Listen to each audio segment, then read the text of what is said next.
Welcome to a brand new show, The Conscious Goddess, with your host, Tammra Boughton, here on New Earth International.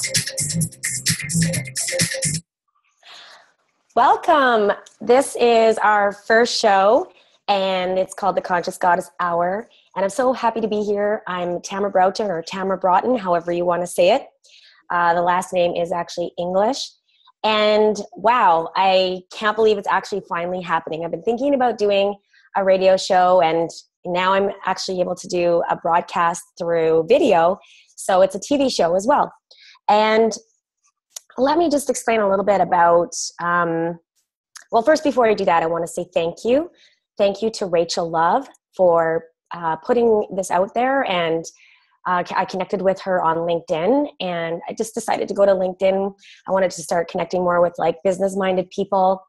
And I think Rachel congratulated me on something, and I wrote back, and it was like months ago. And then we got talking, and I said, oh, well, hey, maybe I'd love to promote, my new business, which is The Conscious Goddess.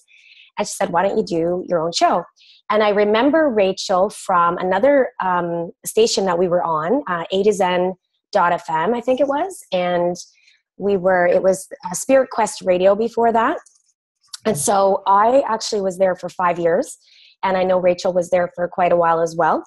And so it's awesome how we've reconnected and come back together. And I know Rachel has a deep heart, deep soul mission to share women's voices. And it came to her in a vision. And so I'm just so excited and so proud to be a part of her vision. So thank you, Rachel. And I wish you all the very best with all of your broadcasts and all of your stations. This woman has so many opportunities for us to be heard worldwide and globally and on the World Wide Web. So who am I? I am Tammra Boughton, and I'd love to share a little bit about my background. Today is really just about explaining who I am, what this broadcast is about, what kind of guests we're going to have. And I'm going to do a little reading at the end, actually. So I'm going to do a live reading and share my skills as an intuitive as well as a neuro-linguistic programming master practitioner. It just sounds so official, but really it's about connecting with the subconscious mind and how we code our thoughts. And I really love it. It first started out for me first of all, I grew up I was born in Medicine Hat, Alberta. I'm up here in Squamish, BC right now. So we're up in Canada. So Squamish is near Vancouver. And it started for me in Medicine Hat, Alberta, which is the province next to us. And pretty much, I don't know if it's in the center of Alberta, but you're heading into definitely towards the center. And I quickly, my parents right away, within a few months of me being born, they moved to Calgary. My dad started out there, got a job as a mortician and a funeral director. And he also did coroner work. So that's why we moved to Calgary, because he got a job there. And that's where I grew up. And right around the age of 8 or 9, things really started to fall apart for us. And my parents weren't getting along. They weren't really, as far as I can remember, they never really got along. I think that my mom was quite young when they fell in love, and, she's got that rebel spirit. So does my dad. My mom is Métis and my dad is English, and my mom's dad is German. So we have German as well.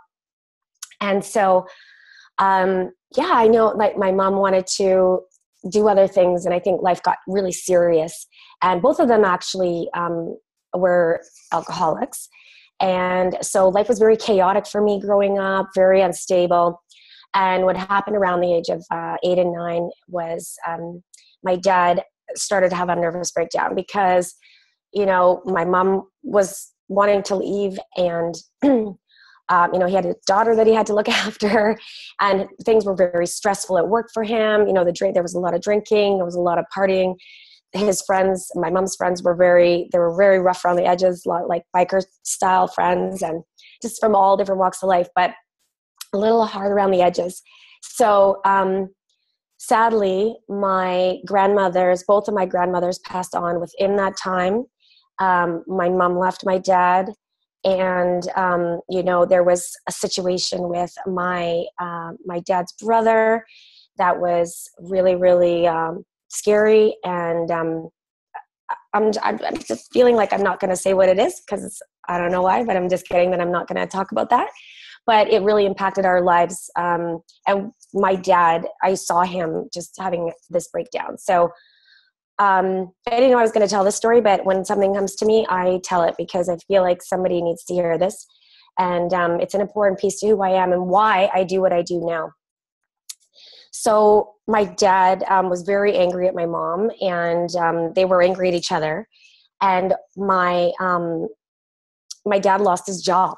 So then my dad lost his house, and my dad lost everything. And I watched how we lived fairly, we had things. I remember getting like skis for Christmas and going, to, Banff and Lake Louise and those places. Like that was what we did. And I felt like we're probably middle upper class. And I had most everything that I probably wanted, except for I didn't have like a lot of, my parents weren't really available. And of course I didn't have siblings. So I saw my dad lose everything, and it felt like we had everything and then everything was gone. And it really was a big test for my dad. And I watched how he struggled through this. And he got me into some care with his boss's ex-wife, who was lovely. And she had like 3 sons and a daughter. So all of a sudden they had this family. It was great. And I think the wake-up call for my dad was when she said that she wanted to adopt me or foster me. I can't remember. And my dad said, okay, it's time for us to move on. And we moved to Kamloops, which is this beautiful town in British Columbia. And I remember my dad always saying, he wanted to move to the lake. And because my mom's mom, Helen, and my dad's mom's Roberta, my mom's mom, Helen, lived in Chase, in this tiny little town beside Shuswap Lake. And it's just a beautiful spot. And we would go there and it would just be like magic land. And so my dad always had this vision of moving to British Columbia, and his dream was to buy a boat. And, the most amazing thing happened is that he met, who is I also call my mom now. She was our neighbor in Calgary, and they've been together since that time that my dad lost everything. And they moved together from Calgary to Kamloops, and her name is Darlene, and I love her deeply. And my mom and I have a great relationship, and actually everybody gets along now. So I moved to Kamloops, British Columbia. That's where I started to build my lifelong friendships.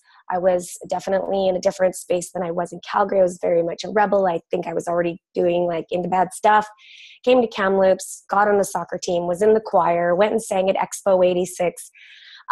Really my life shifted in a big way. Moved forward a little bit to when I was about 19, 20, I had a huge wake-up call. I was going to go traveling to Europe with my friend Nicola, and we were going to go backpacking for 3 months. So I had to save a lot of money, and I knew this was going to be my only opportunity because I knew life would I would end up going to school, or I would go to, I would get a job. And so I really wanted to travel. So I was saving money to do that. And this girl I hardly even know comes up to me, and she says, there's a job down at the Zone Organic Market. Why don't you take that job? And I'm like, you mean that crazy hippie place downtown? No, I don't think so. And so, yeah, it was just, but I really needed a job. So I went down there and I got a job, and this organic market and cafe had everything. It had an organic, we're talking 20 years ago. So this wasn't the norm back then. It had organic produce. It had, a herbology and vitamin section.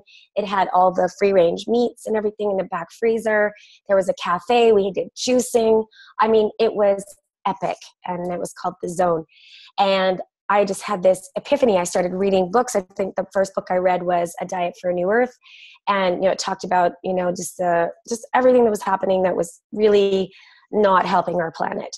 And so, of course, I became like just having this rebel spirit already. And I was already, finding my rebel through. I was in actually Caribou College. It's now Thompson University, I think, in Kamloops.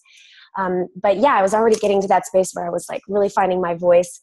But this really took me in a completely new direction. And of course, I was that evangelistic, annoying vegan up in everyone's face. And I was very negative, actually. I was very I think I was really upset. I was in shock that I had not known about any of this for so long. So my first passion started in holistic nutrition, holistic health, and working in the health food store. And I went on to work in health food stores for 12 years. And so, all right, we go to like 2000, around 2000, I had a huge wake-up call. And I was just having this conversation with one of my clients yesterday, sharing with her the first books that really opened my eyes to spirituality. And so that was, I think it was called The Way of the Peaceful Warrior by Dan Millman, and then The Four Agreements by Don Miguel Ruiz, I think, and then The Celestine Prophecy, and then a book called Conversations with God by Neil Donald Walsh. And within a few years of reading those books, right away I started to realize, whoa, there's more than what I see in front of me. I wasn't raised on religion, so I had really no concept of faith. I didn't really get that. I was always like, what's in front of me is real. And that's what I believe in. And actually, I really loved, I was very much into the nature and into outdoor sports and all of that. So I was a backcountry snowboarder, and I love the ski hills as well, but I've done a lot of touring in the backcountry, and I loved skateboarding, and I really loved things, and I loved biking, and I loved being in nature and swimming in lakes and camping. And so, yeah, it led me on this new awakening. And at that time I had was with my boyfriend Rowan, and we both were like, these are answering all the questions that we've been asking, and this is amazing. And then unfortunately we were already on the outs, and I fell in love with his best friend actually, and ended up marrying him, and that's not who I'm with now. But through being with this person, I had an opportunity to explore a new lifestyle, which was his parents were very wealthy. And so I got to go traveling some more, and I got to see what, how you could give back and the lifestyle that could be lived. But then I also saw sides of that I didn't like. And eventually what happened is around 2006, I started to experience a lot of anxiety and panic attacks. And I didn't know what was going on. And I realized that the person that I was with, we were going to be divorcing.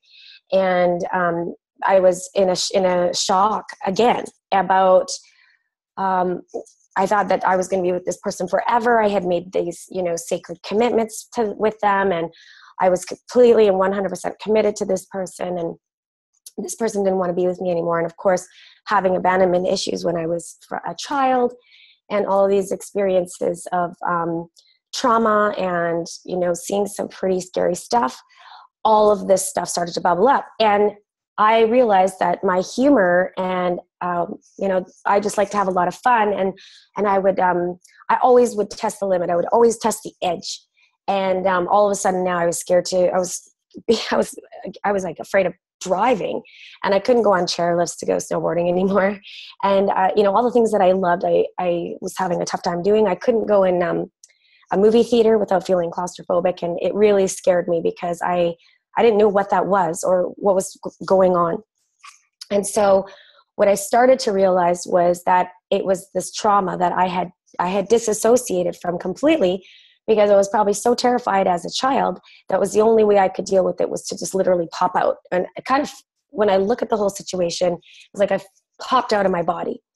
And so I started to ask the deeper questions, because I started to feel suicidal, and that didn't really feel like me.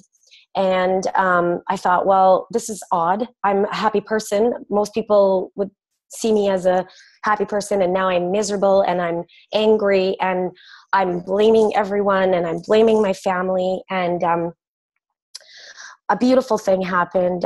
I decided to go to school for nutrition. I went to the Canadian School of Natural Nutrition. I went away back to Calgary for, I don't know how long I was there, about 8 months. And I studied and I immersed myself in learning all about holistic nutrition, because I had obviously been working in health food stores for so long. And so I came back, and that was when I really had to face the music with my marriage. And that's when everything started to implode. And but I had already fired up my practice, and I started seeing clients, and I started to realize, whoa, I am really not in any position to be talking with people about food, which, by the way, is the Pandora's box to everything else. If you're thinking about becoming a nutritionist, beware. Food is a drug, can be a drug for some people, and so it's a coping mechanism. So, which is sad because it really should be about nourishment, but it's been an incredible journey, and I've learned so much. So through this, a couple things happened. I had a woman walk into I had a little office in the back of my friend's health food store.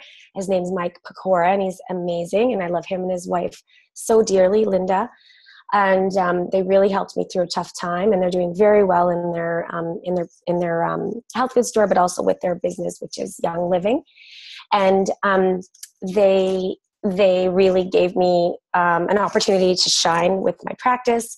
They trusted me with running their store, and they also helped me, gave me a safe place when I was feeling really scared and alone and was homeless. So thanks to them.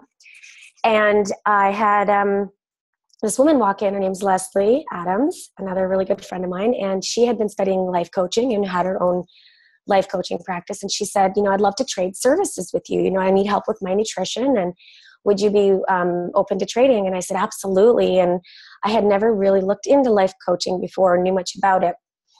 Right away, her and I started doing workshops on law of attraction. It led me to, there's a book called Law of Attraction by Michael Losier. The Secret had just come out. And of course, I'm one of those people that's like, okay, this is trendy. I need to know where this is coming from. So it really led me to NLP. And actually, it was Leslie that really, really anchored in how important NLP was. And we studied, I think, the Attractor Factor and then a couple other books. And we had this group in my new office space. I moved into a place that actually doubled as an apartment. So I think I was already, creating my exit strategy. And yeah, I just want to make sure I'm watching the time here. And yeah, so that was beautiful. So all of a sudden I started learning about that. I met a woman named Lisa. She introduced me to EFT and tapping, which again is very similar to NLP because it uses a lot of phrases and you're tapping on points, meridian points. And I still use it to this day. I've used it surrogately with other people that are in an emergency. It's beautiful. And it's also called tapping now. So it's EFT, emotional freedom technique. And so I started putting these into my recommendations for my clients. And I said, you should look into this. I'm not an expert in this field, but these are the things that are helping me kind of get past these blocks that I'm having with my own health. And so it led me to that. And then, so Lisa, and then also Lisa is a homeopathic. So she helped me, of course.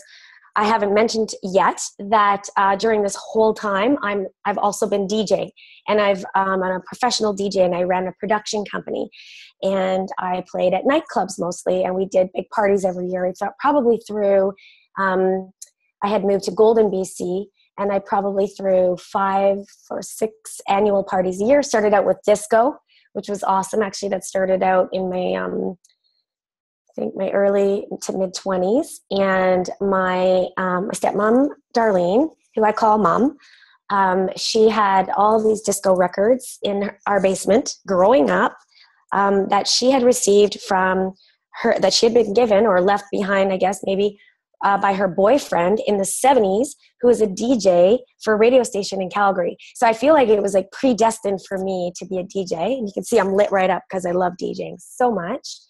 And, so, I was exposed to drugs and alcohol. And so here I am, like Miss Nutrition Pants on one side. And on this other side of me, I'm like this party girl, rebel, DJ, snowboarder, kind of a badass. Before I got into DJing, I listened to a lot of heavy metal, not heavy metal, but like punk rock. Or like slacker rock, I guess. Bands like Quicksand, Fugazi, Sam I Am, those kinds of bands. I love them still. I guess Offspring, Green Day were the ones that kind of came out of those. And then, but then I got into DJing because when I went to Europe, which I mentioned earlier, I went traveling for those 3 months. with Nicola, I actually experienced my first rave over there. So the first one was in Prague, and we we went to this party. We had met these guys that were from Amsterdam in a hostel, and they brought us to this rave that had been happening for like 2 months in Prague. I mean, these parties that went on for months. It was crazy. So like, we had never experienced or saw anything like this before. And I had a pretty crazy experience. I took something called a microdot, which I later found out was like a lot of acid. And being a sensitive person and being empathic, I had a pretty wild experience for 2 days. I couldn't come down. And there was lightning storm, and there's a whole amazing story with that. And then I, of course, realized I never had to do that again, because I thought it was a microdot. I thought, oh, it's minor. And of course I was experimental and a rebel.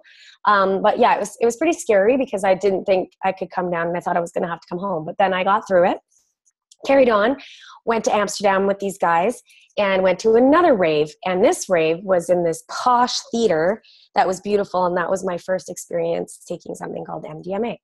And I'm being really transparent with you because I want to be authentic and real from where I come from and my experiences. And I'm so glad that I didn't have an addictive personality, because yeah, that was a lot of fun. But again, coming off of it was scary for me. I had a lot of anxiety around it. So back to 2006, when all of this trauma started coming up, and I met these beautiful women that introduced me to these new tools. It really led me to something, to the neuro-linguistic programming. And I really studied that deeply. It helped me get through the panic attacks. I went deeply into the study for 3 years and love it. My teacher is Monica Nygaard.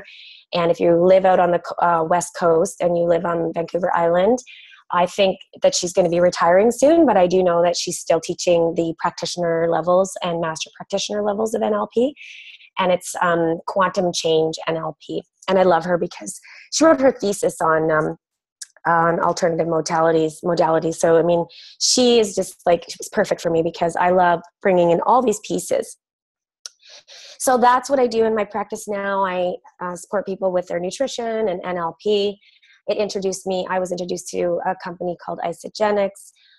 Through that, I was able to build residual income, get my health back on track. I love, Jack Canfield, John Gray, men are from Mars, women are from Venus.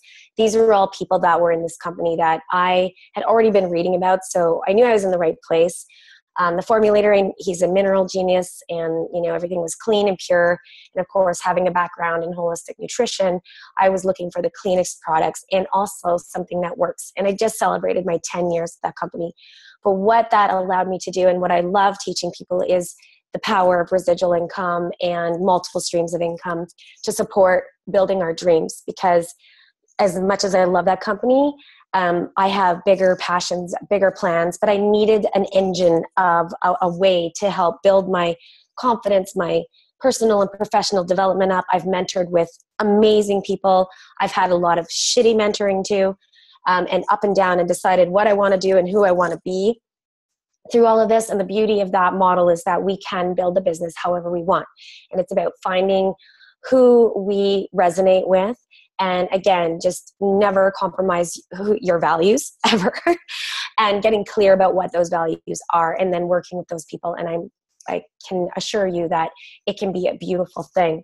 And so it allowed me to walk away from my marriage with dignity, with money in the bank, with my health, with a new tribe of people that were all about lifting people up and pouring greatness into people. So if that's something that you're into, or you've been thinking about it, I've been through all of it. So I can definitely share tips on that as well. So I also wanted to mention that I'm now studying something called 5 Rhythms Dance, which is beautiful because it combines the holistic wellness, the psychological aspect of wellness, and all the levels of the subconscious mind through the body and through movement. And I was dancing this morning too. And it's just, when I don't dance for a few days, I realize I just start feeling stressed out. So it's like yoga for some people or exercise for other people. It's my way of moving through emotions and Gabrielle Roth is the founder of Five Rhythms. And if you want to read anything or know about Five Rhythms, read the book Maps to Ecstasy. It's amazing. And of course, it's going to take me a few years to become a teacher of Five Rhythms. And I trained with her son. Gabrielle Roth has now passed on. And I had an opportunity to train with her son. And there's 5 rhythms, and you flow and experiment with each of these rhythms through the body and sound. And of course, being a DJ, one of the things you have to learn to be a facilitator or a teacher is to DJ. And that's something that I absolutely love doing already. So it's the perfect combination. So I love applying the 5 rhythms into my life, like yoga. A lot of yoga people, like it's a yoga lifestyle. And so different practices and theories, you can apply them. So for instance, flow, 5 rhythms are flow, staccato, chaos, which is kind of where we're at on our planet right now, lyrical, and stillness.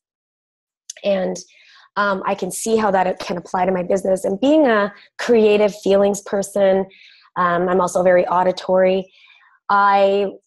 Things need to be fun and creative and tactile for me. So I absolutely highly recommend anything. Conscious dance. I think there's something called Nia. It's a great way to kind of get outside of, like, I work a lot. I'm in front of the computer a lot. So I'm going to share about that. Through my NLP studies and nutrition, I developed a practice and a coaching practice. So if you want to learn more about that, you can go to TammraBoughton.com, and it's TAMMRA. I should have had it written out. TAMMRA. So it's not Tammra, it's Tammra Boughton, BROUGHTON.com. And so if you want to do one-on-one, right now I have an opt-in set up. They're called Belief Busters. You get 6 emails connecting with different ways of saying things and looking at things and language. So saying something like, I'm not good at this skill yet. Yet is a great word to put on to the end. And I'm going to do a little reading with some of my NLP cards here at the end. So I just launched the Conscious Goddess. I have not branded yet, and so bear with me as we develop this brand. I feel like sometimes people get so wrapped up in branding and all of that people are missing out on your gifts, right? So if that's you, start sharing what you have. Start seeing clients, or start putting on workshops, or whatever it is that you want to do. Start a radio show. Start sharing what it is you know now, because that is how I've built everything in my life. I'm one of those people that jumps 2 feet in, and maybe you're not like that. But I find that, like, I meet people and they have incredible skills and offerings, and I'm like, whoa. And and same if you've got if you've got an amazing product that you love, and if you're not sharing this with people, it's like, hey, you know what? I was praying for an answer when I was hitting that rock bottom place, and look what showed up. People showed up, a system and a company to build income showed up. And, my sponsor, Terry, called me in that moment of darkness. So someone right now needs what you have. And so don't make it about you and your fears and what you think people are going to say or whatever about you. Share what it is you have, because if it's working for you, it's going to work for someone else. If you love it so much, there's someone out there that is going to love it too. Some people feel like they haven't been trained enough, or they, and I do agree that there are people out there doing things and they're using some powerful tools without enough experience. So practice. So share your gifts through practicing what you have while you may still have your job. But get out there and share it. Share from your heart, because people will hear that and they will feel that. If you share from your head, you're never going to get anywhere. So, 2 years ago, right around Christmas, I had just heard all of a sudden in my head, and there was a process of how I got there, but I heard the Conscious Goddess. I think it was, and then I heard the Conscious Goddess Festival, and I just felt my heart open. And I realized that I had to register that name immediately. So I managed to find, an extra $200, I think it is, to register the name. And I did that. And I immediately started putting in, conversations out about how I wanted to do something called the Conscious Goddess Festival. I didn't know how it was going to look. And, and then I had a woman ask me to have a meeting. Her name's Rebecca Mears. And her company is called Catching Fire. And she and I sat down, and she said, "I'd love to help your dream come true." And she really did support me in building the Conscious Goddess Festival the first time around, and partially for the second one as well. And then she had to carry on with her own projects. And so we've had 2 years of the Conscious Goddess Festival. It needs a ton of work. I need a way bigger team. And many times before this one happened, I thought, I don't think I can keep doing this. It's too much work. It's too hard. And so now I have about, I have probably a solid 5 people that want to support me and are wanting to give to it. And they keep telling me the vision I have for it and the dream that I see. And I'm like, really? Like, this is so awesome. So I do have a website, 2 websites. theconsciousgoddess.com is where I'm going to be. It's my tagline right now is co-creating conscious events worldwide. And so that means through radio, through webinars, through workshops. And I feel like there's tools that there are, probably mostly women will be working with, but who knows? I do, I'm, like I said, I want to talk about the divine masculine and the divine feminine through the show as well. And I will give you a little bit of a synopsis of what the show is going to be about here in just a second. So yeah, and then the consciousgoddessfestival.com. And we actually have a great blog there. So we had all these guest writers last year, and I loved reading these blogs, and they were great. And we put them out through our newsletter. So you can subscribe there. You can subscribe at theconsciousgoddess.com. And there you will be updated about this show and the conscious dance play shops that I'm going to be doing. I have some online programs that I'm going to be piloting. So I'm going to be looking for people to experience them first, and then I'll be launching them probably in the new year. Who knows? Who knows? I'd love to see the Conscious Goddess Festival happening around the world. So if you feel like you want to have it in your area, this is where we want to start to connect, here and on the websites. So really quickly here, I want to share with you, let me see here if I can. Yeah. Okay. We're going to be talking about, obviously, consciousness. What is that? And the way that I've been able to describe it is because I work so much with the subconscious mind. And then, like Debbie Ford says, the gold is in the dark. And honestly, I went and sat in on one of her day workshops, and she comes out all fabulous and she's so amazing. And she says, today we're going to work with the dark side, or something like that, or we're going to look at the dark side. And of course I was just in the heart of my, anxiety and panic attacks. And I'm looking at the door, and I'm like looking at her and looking at the door, and I'm ready to bolt. And she comes over and she said, you're completely safe here. You're going to be okay. We're going to be fine. You're going to have a lot of fun. And I was like, okay, I can do this. So for me, it's really, consciousness is not about, oh, it's all love and light, and let's surround ourselves with light. And I love that, because I do that, and completely ignore the problems that are going on. Because if we're using all these tools and our life isn't changing, if we're still getting the same shitty outcome, then we're missing something. There is something that's blocked on the subconscious level, and our subconscious mind is always going to be there to protect us. And so just like it was for me for all those years, and then obviously I was ready to deal with all the trauma and the grieving and everything that I experienced when I was 8 and 9 years old. So that came up really quickly for me. But once I found these tools, I was able to safely start looking at these events from a different position and work, look at the event. What is the learning? Go before the event, reintegrate what it was like to not have that extreme fear in my life, come back to the event, go in the event and check on it, come back out, and really give back that new learning to myself through all those years where I was triggered, all of that, fear and anxiety. So that's like one of the tools that I use in NLP. It's called timeline therapy. It's not about forgetting what's happened. It's about having a new perspective on it and being able to physiologically be okay with it and rejoice in the learning. And sometimes through this work, people find their calling. And so we're bringing that into consciousness again, to be like, hey, we're not ignoring what's happened to us in the past. We're not letting it control our lives anymore. We are actually going to embrace this learning and let it power us and empower us. So to me, that's what consciousness is.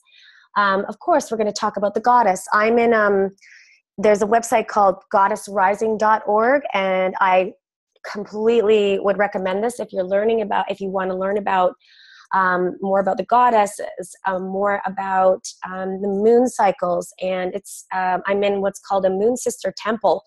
And I actually thought this stuff was a little bit woo-woo before, and I am loving this. Like, I'm now exploring all of these womb rituals and connecting with my body and the moon and the luminous aspect of the moon and the shadow aspect of the moon. And this is a whole new place for me, but seems really appropriate, seeing as though I'm, lifting up a company called The Conscious Goddess and doing a festival. So I want to learn more about that. And of course, learn, where this, all of the different ceremonies and rituals and things that we can be doing to embrace our divine feminine, our sacred feminine, our divine masculine and sacred masculine. And also I'm going to have guests, all kinds, all backgrounds. I know one guest I'm going to have for sure. Her name's Kelly Deals. She's really blowing the whistle on the women's empowerment brand, and just talking about how we're really ignoring, like, it's just about kind of like ignoring, racism and real issues in our world, and just all about, and I do believe in feeling good, but I believe that, believe that we're here to help everyone. And so how do we do that without taking it on? But also, how can we do that without, completely ignoring what's happening in the world, which is easy because that's what I did to stay safe. And now that I'm feeling grounded and healed and ready, it's like, okay, let's start learning more about these issues that are really just tearing the world apart. And, I might have someone that wrote a book, or like with my radio show that I had for 5 years called Living Proof Radio. I had a lot of authors on, but I interview everyone from my neighbor to, I had Dr. Darren Weissman come on. I've interviewed guests that have been on Oprah. It's amazing what happens when we just start putting out the feelers. I'm really passionate about giving a platform and allowing, like Rachel, women a voice that are just stepping into their power, who want to get their information out there, and men too. I remember having guests on my radio show, and I'd say, do you want to come on the radio show? Because I know you're trying to start up your new business, and I'd love to hear more about it. And they would tell me, I got my website together, I got this together, it helped me launch my whole business. So I'm looking for those people as well. I love event planning. I'm learning so much about marketing. Of course, being in network marketing, I believe there's a way to do business authentically and not by triggering pain points and all of that. And I just think there's something inherently wrong doing that. So how do we educate people with what we have? And also, and this applies to my, the Conscious Goddess, and it applies to the festival. How do I promote the festival without just being like, putting it on my Facebook wall every 5 minutes? Or, how do we build rapport? And that's what NLP has taught me, that there's a way to build rapport and authentic relationships with people, and really, interview people and decide whether this is somebody you want to link arms with anyways. Because I've seen people so desperate to do their business that they are just willing to have any kind of client. I did that when I first started my nutrition practice.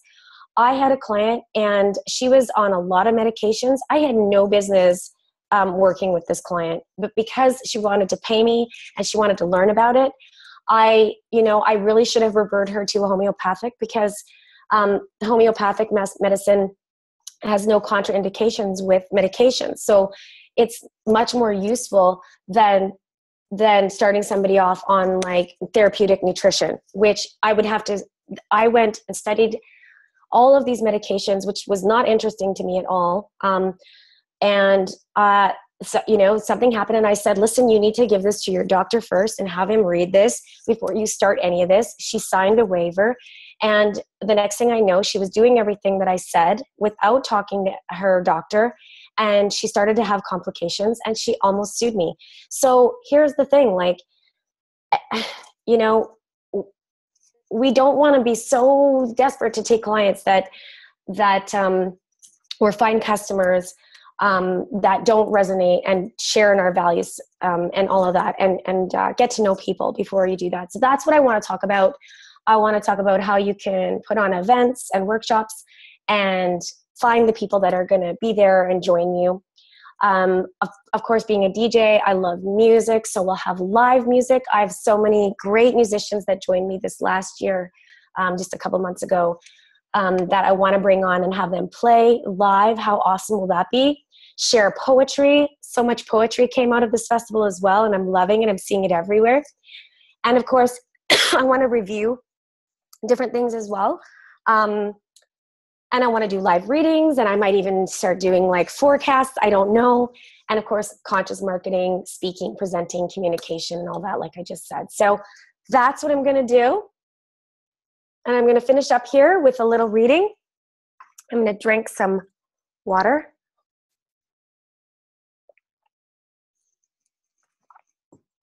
I have some wise beings here with me today. I have some crystals and gems. I have obsidian, or I think this one's called Apache Tears. That's very grounding.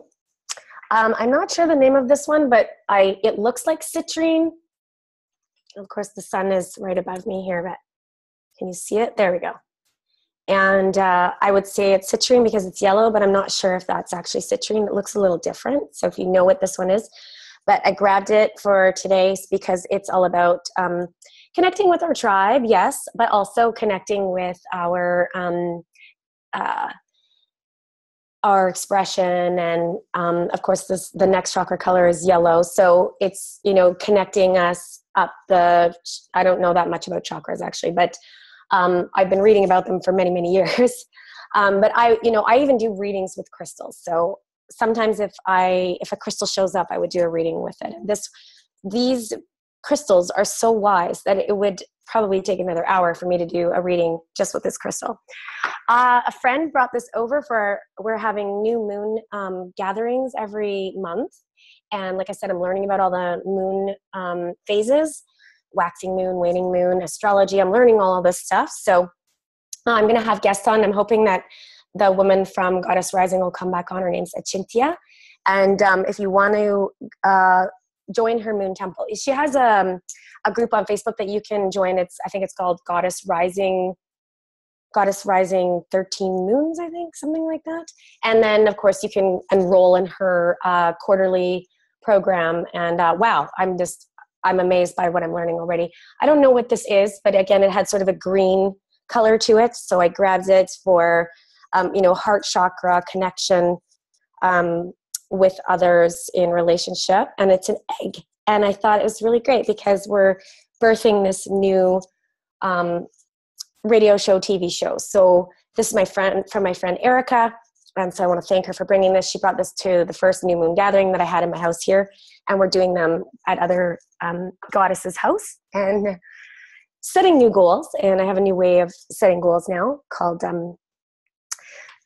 it's through the Desire Map with Danielle Laporte. And I know some people resonate with it and some people don't. It's really what it is. It's about feeling how you want to feel. And we had our last workshop last night, and my 4 core desires, after doing quite a bit of work through talking about what's working in my life, what's not working with my life in certain areas, coming up with, she gave us like 3 sheets of all these amazing words, writing them all out for each area of my life, then seeing which ones were similar.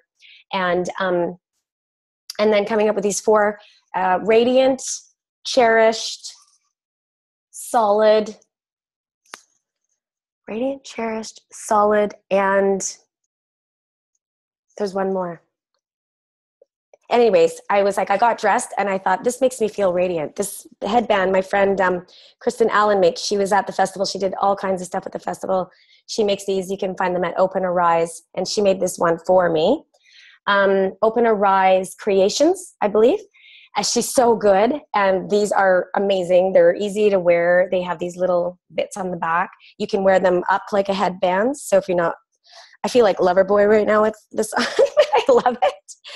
And so where was I going? So I've got this one here, and that's also green and turquoise. And I love turquoise. Turquoise is one of my favorite gems. It's also my birthstone color. I was born December 1st, 1973. So again, more of that heart chakra, the green chakra. And interesting, I didn't, oh yes, I did. I grabbed a sort of a light pink crystal, looks like crystal quartz, but it's like white and pink. And so might even be a little bit purple. But this is the one that I wanted for the heart chakra as well, which is self-love. And then amethyst is here with us. And I went on like this, I don't even know what you would call it, a vision quest, or a vision journey, or I don't even know. But I saw the One Mother, and the One Mother had this amethyst in her third eye, and there was this council of women, and then she blessed this crystal to all the women, and then I saw literally thousands of women showing up, and so I feel like that's what's happening right now with the rise of the divine feminine. And then selenite, which is always great for connecting, our higher realms. And I, of course, I love music, and I wanted to share this little chime with you. And I can't remember what these are called, but it starts with a Z. I did a sound bath, and I'd love to have my friend OCN on. She's my new friend. And I bought this from her. She did a sound bath meditation the other night. It was my first time doing that, and I'm loving it. And there's a lot of evidence around sound therapy and healing on deep cellular levels, and these are her cards. So I'm going to do a reading real quick with one of her cards, and her website is OCN Sound, so OCIANSOUND.com. Beautiful cards here. Let's see if you can see them, if I can get them out of the sun here. I don't know if I can. There we go. And then, yeah, so I just always clear the cards beforehand. And I always like one to shuffle out, but if they're not coming out, this one just came out.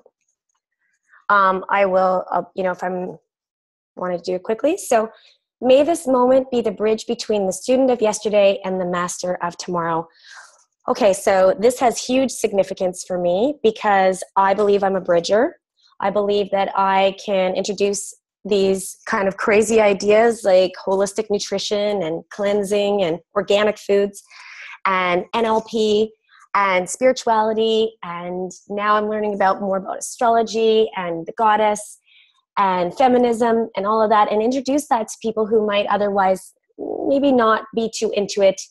I'm a bit of a chameleon, or I don't know, a shapeshifter. I don't know what I could say, but I tend to be able to connect with people in different circles, and I'm able to relate information that seems more understandable. And because I kind of have a sassy little attitude, people seem to resonate with that. So, and I love humor. So that's beautiful. Thank you for that card. I have these ones as well. They're by Caroline Myss, M-Y-S-S, and I saw her speak live a few times, and the last time was a massive breakthrough. So these cards are very special to me. I went through a period where I got rid of all of my cards and books, and I was really into numerology, and I felt like all of it was a bit crazy, and got rid of them all, but some of them stayed. And these are the archetype cards, and you can find them on her website, I believe. And just give me 1 second here. So a whole bunch came out, and I wouldn't be able to do a reading on all of these. So what I do is I take these ones and I choose one from this little pile. I got one there, and I trust my intuition on this. So child divine, so you can see that there. And that's awesome, right? Because we're really all about, connecting with our child selves. We're all children here. And the shadow attribute is an inability to defend oneself against negative forces, Light attributes are innocence, purity, and redemption, suggest a special connection with the divine. And it's really beautiful. And I don't think I've ever chosen that card, to be honest. I know the child cards are a really big deal when they come up.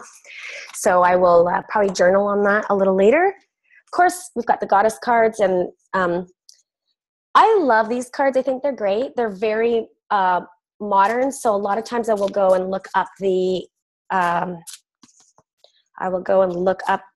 goddess and learn more about her, the way from the culture that they came from. So this is more of an Americanized, interpreted version. Oh, this is awesome. I've never seen this card.